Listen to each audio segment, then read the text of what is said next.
I love seeing how designers take a game element and tweak it over time to create a different type of playing experience. So you'll have a standard roll and move game like Monopoly, where the active player rolls their dice and moves a pawn that lands on a space, and then earns money, or spends money, or buys something, or draws a card, or has nothing happen.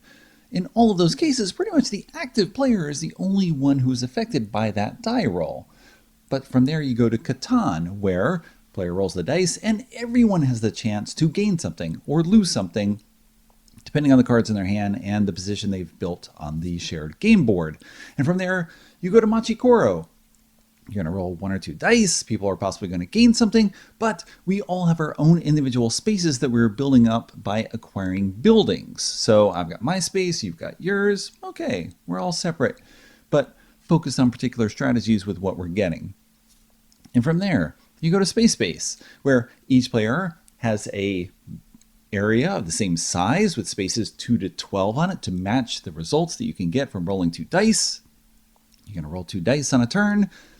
Everyone may get something depending on what you have on that board and how you've built it up over time. So you are customizing those spaces for whatever strategy you have so that you can get points quickly and win before anyone else does. So Space is building up this area as sort of a modification from what's come before. But if you know Space, you've got a pretty good idea of what Bad Company and My Farm Shop are like, because both of these games have individual player boards in which you have spaces from 2 to 12, in which you're going to customize them over the course of the game to work with whatever strategy you've adopted. So in some sense, they're kind of the same, and just like Space, but of course, the closer you get, the more differences you see, and you realize they're the same-ish when viewed from a distance, but of course, they're not really the same at all. Let's start first talking about Bad Company, which all the people that I played with have said looks far cooler than My Farm Shop. I think we could probably all agree on this. It's just a huge crowd of people, lots of action, lots of things going on. It's really popping off the shelf and grabbing your eyes, so we'll go with this first. Each player in Bad Company has a gang created by putting together 2 pieces of random player boards. So you might be the Sneaky Ninjas, or the Lucky Hood, or the Robin Pimples, or perhaps the Emotional Tacos. Each gang has 9 members. They have different icons on them, somewhat different from one board to another. You are trying to have the most points at game's end, and you will primarily score points from heist. You complete these heists by covering these icons on the cards, and you get those icons from your gang members. You will be moving your car on this road, ideally staying ahead of the police car so that you can gain bonuses as you are moving. The active player on the turn, the boss, will roll these 5 dice.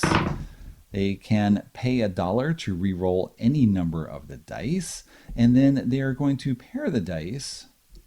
So you might have 6 and 5, or 6 and 9, or 5 and 10. And the choice that you are going to make as boss is based on whatever symbols you're going to get. So with 5 and 10, I would get a hand and a mask. With 6 and 9, I get 2 money and a lock. Let's say I do that. I get to use both of these pairs of dice to activate my gang members. Each other player chooses only one of these pairs. So I'm trying to choose what's best for me, and I may or may not be looking at what is good for other people. So I get $2, I get a lock, I cover a lock on one of my cards, my choice with a token, and if I have enough money, I can hire a new gang member. So it costs 3 money. I start with 2. I just gain 2. Let's spend 3. I draw 3 cards. And those cards have numbers on them, and that shows where they will go on my board. So I have multiple locks on here. Maybe I want to add this character to my gang board. I don't cover the 2, I add it to it. So now in the future, when I choose a 6, I get both 2 money and a lock symbol. These other ones, just discard them, done. At the end of the turn, after everyone is gone, everyone can take actions pretty much at the same time. The police car moves as many spaces as is shown on this die, which will be 0, 1, or 2 spaces. 0 in this case. Next player goes. They can re-roll again. Let's say they just pair like this. I'm not going to look at what they have because I don't have their gang in front of me. I don't have their heist in front of me. I'm going to choose either 5 or 8. So I can move my car or I can get a hand. A hand will help me halfway towards this heist. If I get a car, let's see, I do that. I move ahead 1 space. And then the police moves 2. That's my turn. Sometimes turns are low impact like that. If we're in a 2-player game, it's now my choice again. Hey, I rolled a 6. Maybe that's ideal. I get 2 things instead of only 1. Or I get a 7 and 8, which would drive twice. If I drive twice, I pass this marker, I get 2 money, but sure, 6 and 9. I have a lock, I get another lock, and I get 2 money, which I can spend to get another henchman. I'll have no money, which means I can't re-roll the dice at all, but I'm making things even better in my gang. I could add this 6 here, and then my 6 is awesome, but I don't improve the value of this member. At the end of the game, I'll get 1 point for this member. I could choose to improve someone else, and I'll get 2 points. I'm probably not going to have that many 3s, but it's 2 points. I get a drive, an incidental bonus. There are different heists that may reward you for getting a wide variety of gang members, or if we're having multiple gang members in the same slot, you'll see those over time. So I've completed these areas. Move the car 1 space. Next player goes. Let's say they do 4 and 12. 12 is always fixed. You can move your car 2 spaces. 2 is always fixed as well.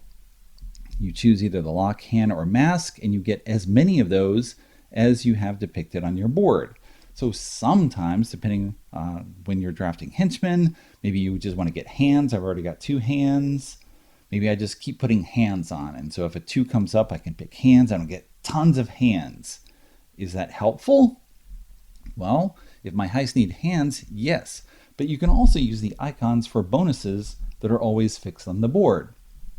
I can hand in 2 hands and get 2 money. I can put down 2 masks and I can put a token on any icon on the heist. 2 locks, drive my car, and 2 flashlights give me a loot card. I also get a loot card when I complete this heist.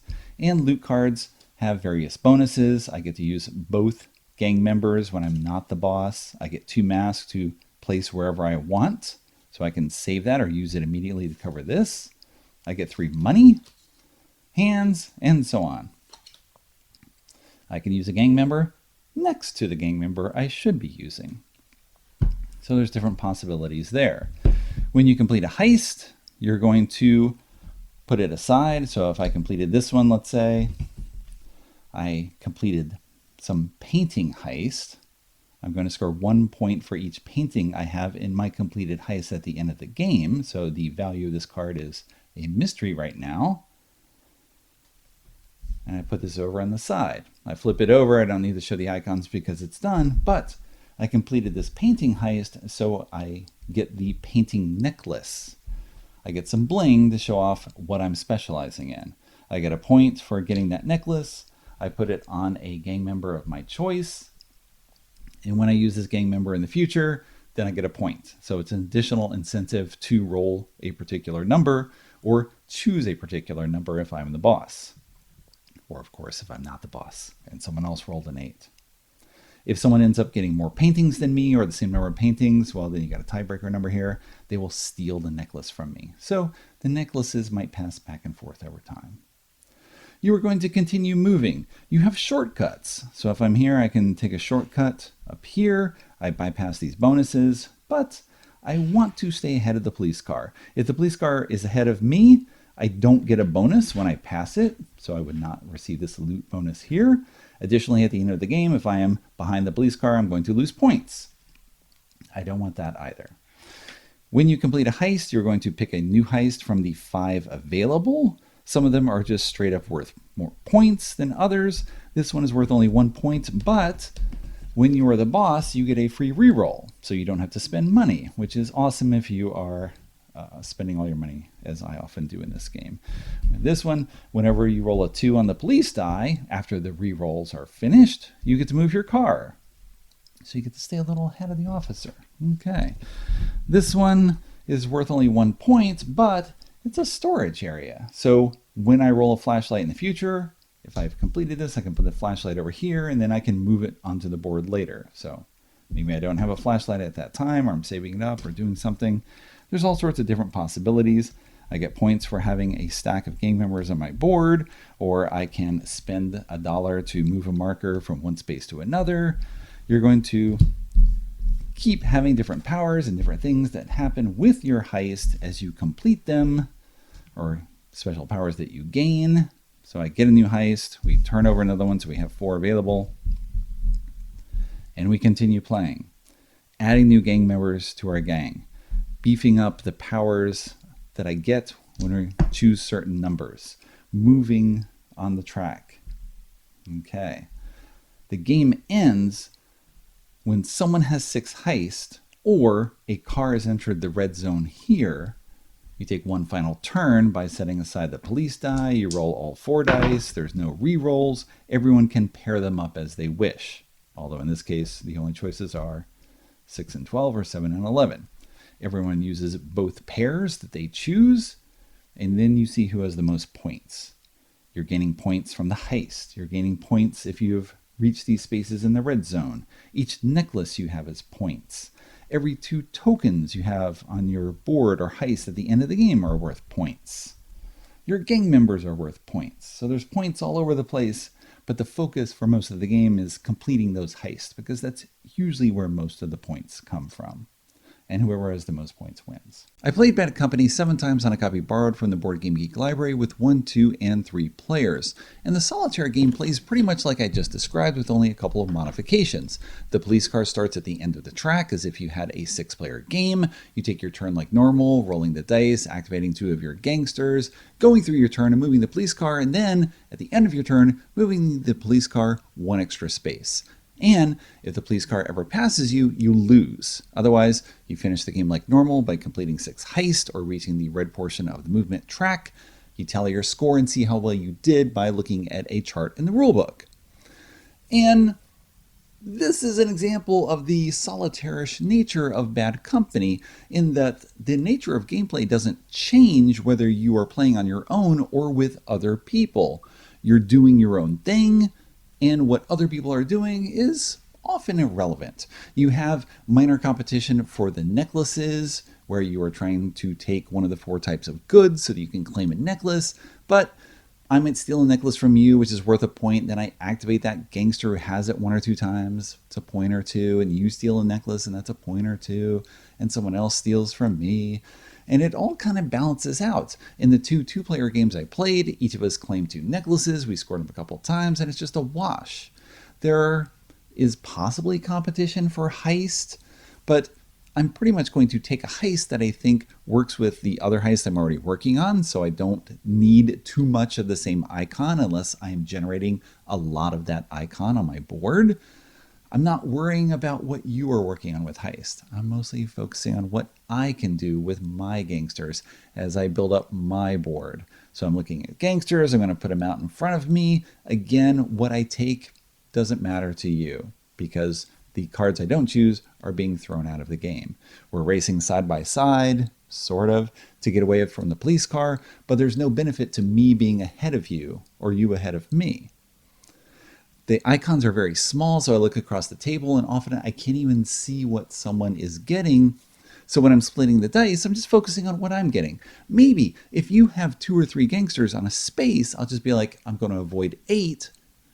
But if I really need the things to work on my heist, fine, I'll do an 8, and you'll get a couple of more things than you might have gotten otherwise. It's all just me playing in my own pool, almost with blinders on. The only important element with multiple players is seeing whether someone has 4 or 5 heists completed, because you know you're getting close to the end of the game. So if I'm choosing a new heist, I want to choose something with very few icons so that I can hopefully complete it before the game comes to a close. But aside from that, we're more playing side by side instead of head to head. And it's interesting to look at the dice mechanism in Bad Company, where you're rolling 4 dice and splitting them in pairs. It's the same dice mechanism in Sid Sackson's Can't Stop, and that game is all about head-to-head competition with the other players, because you're rolling the dice, you split them into pairs, you're moving tokens up a board, and you are trying to reach the top of a column in a particular number to cap it off and lock it in, and the first player who locks in 3 numbers wins. If I climb a chart and I stop before I get to the top, but I'm quite a bit ahead of you, I'm almost teasing you. I'm challenging you. Can you take this column away from me? You'd have to roll repeatedly at the risk of busting. If you don't advance on a column on a turn, you lose all your progress for that turn. But I'll give you a chance. Sure, if you roll 6 sevens, you can take this column from me. Otherwise, I'm going to claim it next turn and kick you off. It's all about head-to-head competition. And this is side to side, where we're playing together, and at the end, we're going to see what we score and who did better. I mean, it's a valid design choice. It completely works. But, you should be aware of that as you're going into the game. The games have felt roughly similar because there's not that much difference between whether I'm trying to collect masks or locks or hands or flashlights. They're all just little icons. I'm putting the marks on the heist. I fill them up. Usually you kind of need a bit of everything, because heist, I think, always have at least 3 different types of icons on them, and sometimes 4. So you kind of need everything. It's not like you just specialize in one area and focus only on that. You need it all for the most part. So the games have felt very similar as you're building things up. And the only game that felt different out of the 7 that I played is a 2-player game where I think we rolled a 2 on the police die every single time. So that police car just raced ahead. So we were taking the shortcuts and foregoing the bonuses on the track and just trying to stay ahead so that we wouldn't lose points at the end. But of course, the more you focus on moving, the less you're doing heist, and the scores were much lower that game. But we were affected equally. It wasn't like one of us had an advantage over the other. The police car was just rushing the end of the game. And that's kind of the nature of the game as well. You're building up over time by adding more gangsters. It's seemingly never a bad idea to add a gangster, because you possibly get something else. But that depends, of course, on that number being rolled by anyone so that you can use it. And okay, now I get an extra mask in addition to whatever the thing is. And you're building up something over time, but it feels kind of minor, and then it's like we're all escalating at the same rate. So the pace of the game picks up a little because we're adding more gangsters to our board, but we're all kind of doing it the same way and accelerating the same way, just getting a little more stuff over time. So the games have felt very similar. And again, not a bad thing. It's a choice of what you were trying to deliver to people. But I generally want a wider range of experience in what I'm playing.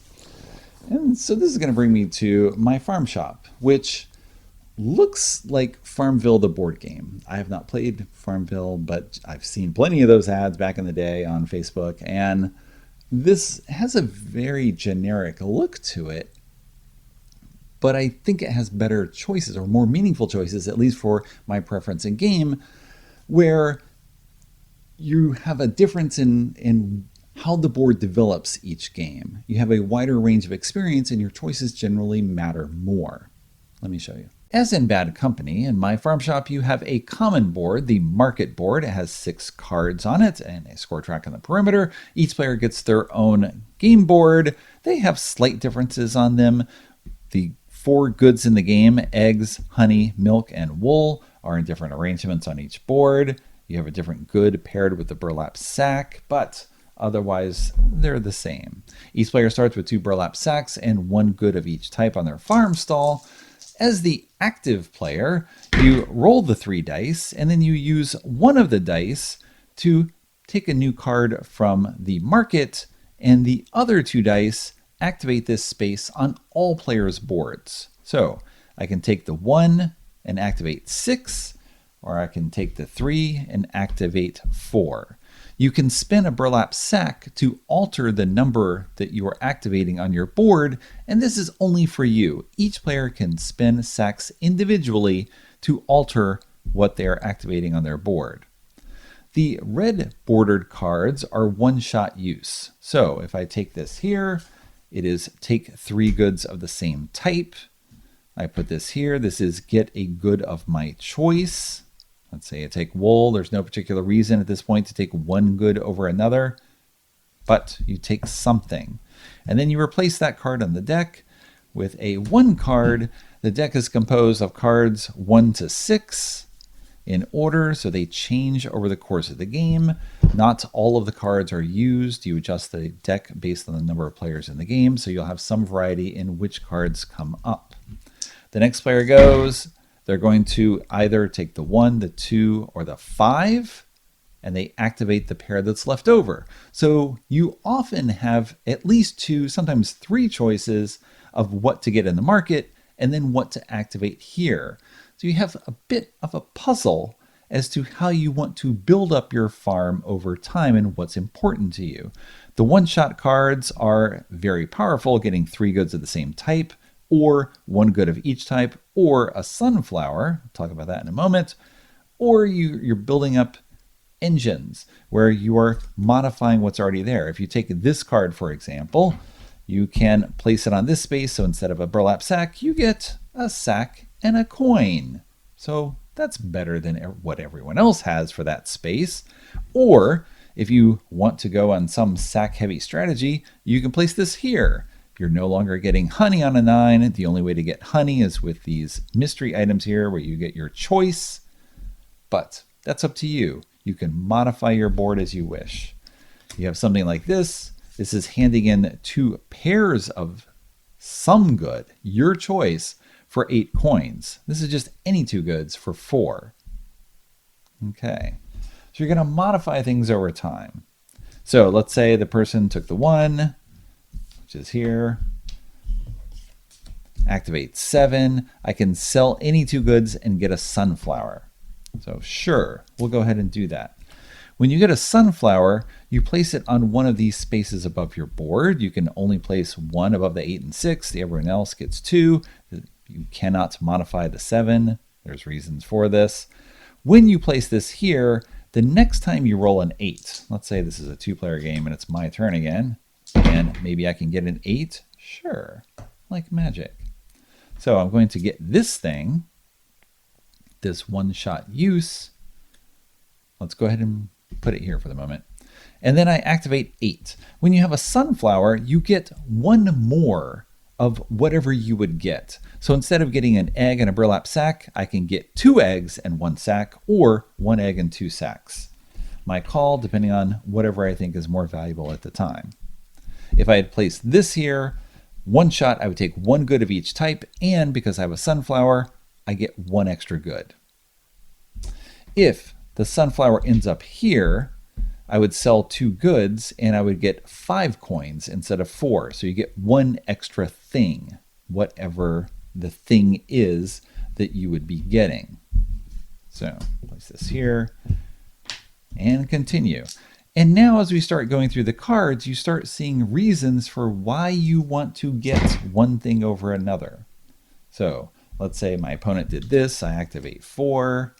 I'm looking at what's on my board here. Right now there's nothing specialized, but I see this is available. I'm activating a 4. Maybe I want to get honey and hope that I can pick up this card. It's my turn. I get a 5. I'm going to activate 6. If I want, I can throw this card right here and activate it immediately. So you get this immediate gratification of doing the thing that you just took. Or if you like what's here, put this somewhere else.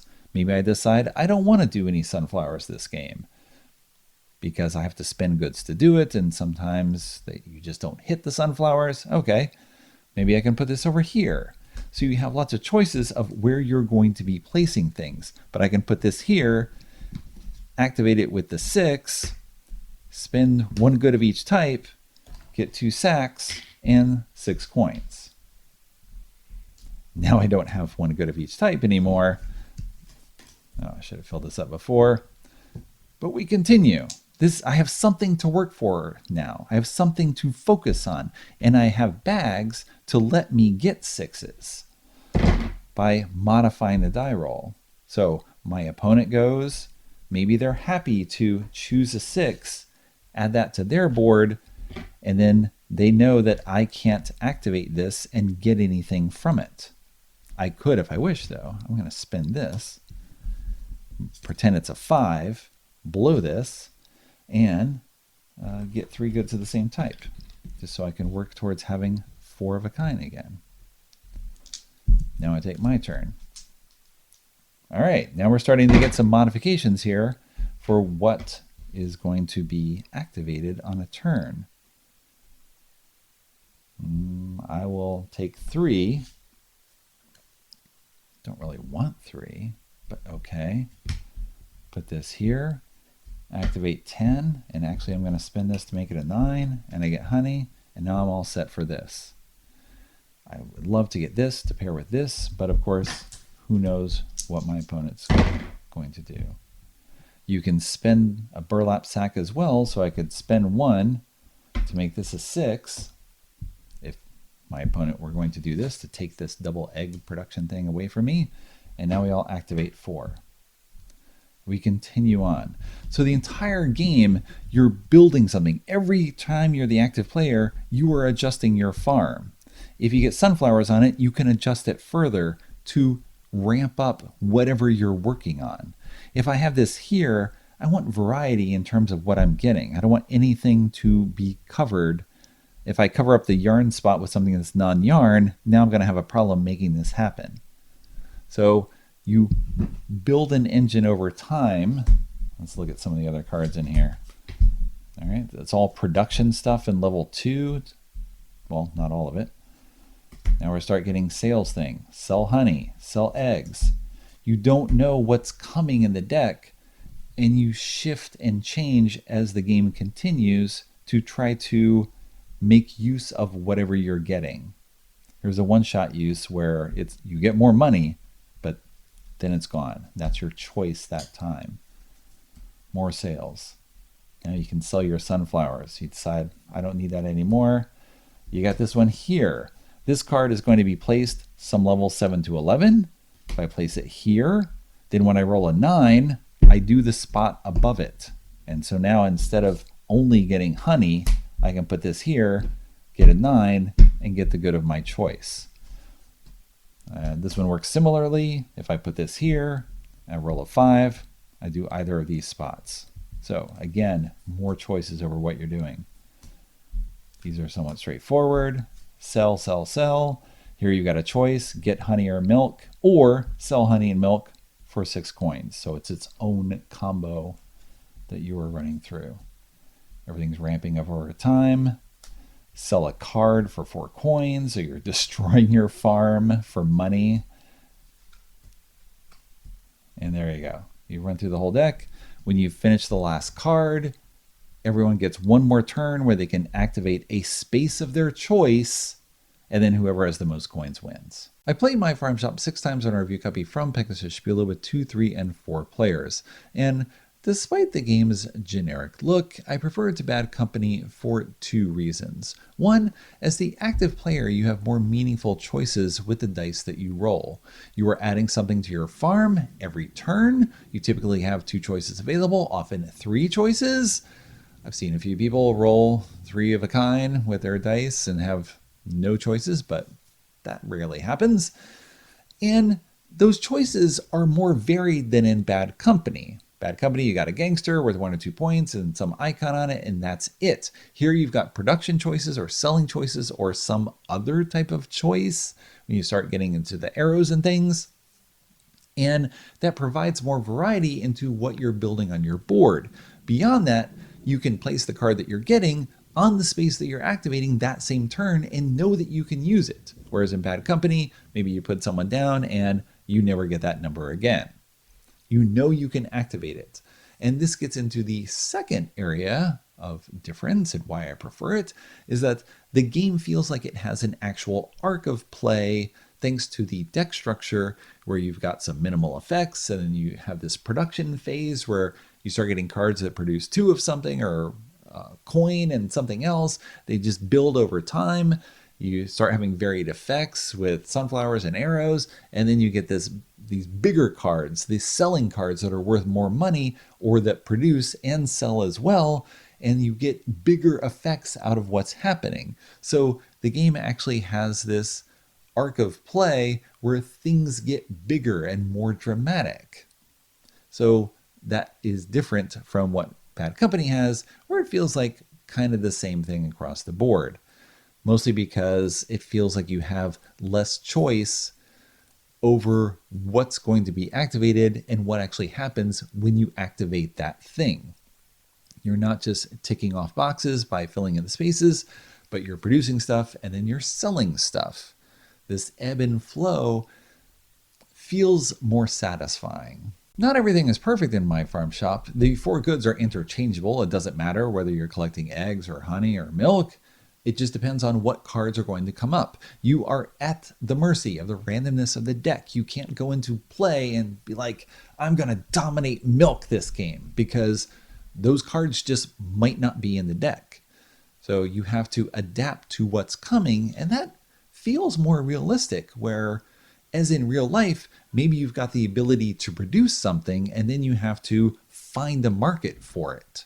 Or you know that a demand exists and now you have to figure out how you can make something. So you have to take care of both aspects, the producing and the selling, when you're picking up cards in the market. So again, there's variety in that market and you're trying to match what you're picking up with what you're producing so that you can sell everything and clear out your farm stall. It's a bit odd because often it feels like you just want to sell stuff as soon as you can because you don't know if you'll get the opportunity in the future. The money just sits there. You don't do anything with the coins. So I don't know. It's kind of a dead weight, but that's what it is in most games. You get points, and all that matters at the end is you have more points than someone else. You're not doing anything with those coins to further help your production. You're not reinvesting them into something else. And that would be more realistic, but that's not what you're doing here in this very simplified farming business game.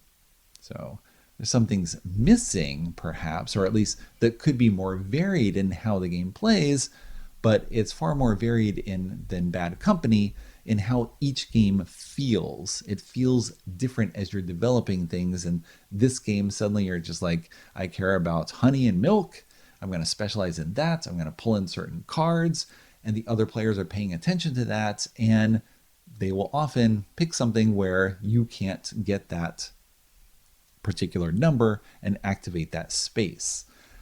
You can do that in Bad Company, but it feels more nebulous or less meaningful because, okay, you get 2 icons, or you get 1 icon instead of 2 icons, but it's all just checking off the boxes. Whereas here it's much more like, you're going to reach this threshold and now you're going to have 2 pair of something, and I know you can sell it in the future. So I'm going to choose the spot now you can't sell, and I'm going to force you to spend bags if you want to make use of this turn. It feels like there is more agency in the game in what you were choosing and what you were building and how you were affecting other people, even though, again, it's an indirect interaction with them, but it's still more than exists in Bad Company. There's a few expansions in my farm shop, only one of which I have found meaningful. My recommendation is that you use the Jumpstart module when play after your first game. You turn over your farm board to the other side where you have 2 blank spaces. You have this Jumpstart deck, and for each player in the game, you turn over a pair of cards. And now you start drafting them in reverse order. So whoever is the last player to go in the first round is going to have first choice. Let's say that's me, and I am going to go for that milk strategy. Yes. And now the next player is going to pick something, and then whoever goes first gets what's left. And here you go. You have a bit more direction as to what you're doing. This player is specializing in honey and eggs to begin with. I've got milk and wool. I'm also going to get 4 bags at some point. when I activate this, and then this will be empty and I'll be looking to fill it in the future. But essentially, it's a few turns before the game actually begins, so you start with more stuff and have more of a direction for what you're doing. This player has the ability to sell things. Additionally, you can sell them here for a sunflower, sell them here for a bag and some money or some more money. All right, we're trying to produce more things and get them to the market faster. So you have more variety in terms of how you're setting up and doing things. One of the other expansions is the goal module. You turn over 2 of these cards at random, and the first player who completes a goal gets 6 points or 6 coins, and everyone else who does it gets 3 coins. So one of them is to have 5 farm stands on your cards. That is the only thing that farm stands are meaningful for. As soon as you get 5, you get 6 points, and now it doesn't matter what happens if you cover those cards in the future. Or have 5 sunflowers or 8 bags, or fill the top row of your board, or fill all the spaces on your farm stall. Boom, 16 goods, and you get 6 coins. And then you can do whatever you want with all this stuff after that. It's okay. I've used it a couple times. It doesn't seem like it alters things that much. It just almost feels like a distraction. The final expansion is the farmer module. You have 7 tiles in the game, and you're going to choose 4 at random, and you place a a different type of tile in here. It's a farmer tile, I believe. And there are 4 types of farmer tiles mixed in somewhere in here. There we go, the wheelbarrow. Let's say we're using these 4. And on the market board, you are going to have 5 regular cards and the farmer card. So if I choose to put a 2 over here, I get the farmer activation. I put this card here. I choose 2 types of farmer tiles that I want and just put them in my reserve. We're then going to pick another card here and I discard it. And the farmer goes where I discarded it, and then the new card goes in that spot. So you always have 5 things and the farmer. The farmer just gets you these tiles, and on a turn you can use those tiles to take that action. I can swap 2 cards on my board, or if I roll doubles, I get 2 burlap bags, or doubles gets me a good, or I can swap 2 bags for goods or goods for 2 bags. We played with this once. I didn't use it at all, and I won the game, and it felt like this was more of a distraction than anything else. So the other things, swap 2 goods for 2 other goods, or I forget what that one is. That one I know is a direct exchange. That might be just swap them around. Here you can put a sunflower on the 7 spot, where normally you can't put a sunflower there because you can't get 2 sunflowers with the 1 sunflower action. But if you cover the space, then now you can put sunflowers there and make use of sunflowers. It all seems like little extra motions, but not actually much in the way of meaningful choices. I don't want to spend a turn picking a farmer to get me these tiles to do these minor things when there are more meaningful choices available to update my farm. Maybe it's just me, and I should give it another shot, but one play convinced me the opposite way. There are overviews of 2 very similar games that have important differences, with me favoring one over the other. In one way, they're pretty much the same, and yet, of course, they're not. And that's what you're going to find more and more as you look at the number of games that are proliferating on the market. You're going to find designers who are inspired by something and want to modify it for more of what they like in their style of play.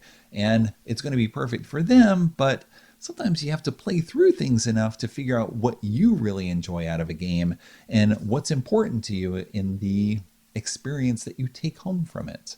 Maybe you're a fan of Space Base and are just like, no, I'm never going to get those 2 because I've already got everything I need in terms of a game where I have spaces 2 to 12 that I'm going to fill with stuff and modify over the course of play. That's probably not the way you describe it, but maybe that's how you feel all the same. Or give these games a try and let me know what you think. In the wake of my videos about game storage, where I demonstrated how I clean up after games by sweeping things into the box, a few people have asked me to show off games that I am talking about and how I stored the items in those particular boxes. So I thought I'd do so in this case. Both games have a very similar format where it's a few boards, have the rules on top, and stuff inside the box. I bagged the cards.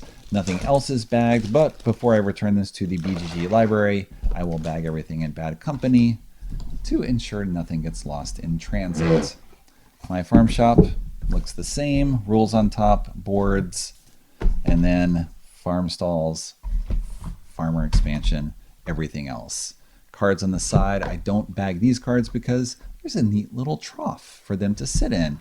And sure, they may slide back and forth, but I don't think they're going to get damaged in that process. And everything else is very easy to set up. Take the cards out, take the farmer off, and just dump stuff on the table. You don't need to organize any of this. Now you're all set to begin. Take a good of each type. Put it on your farmer stall. You're ready to get going.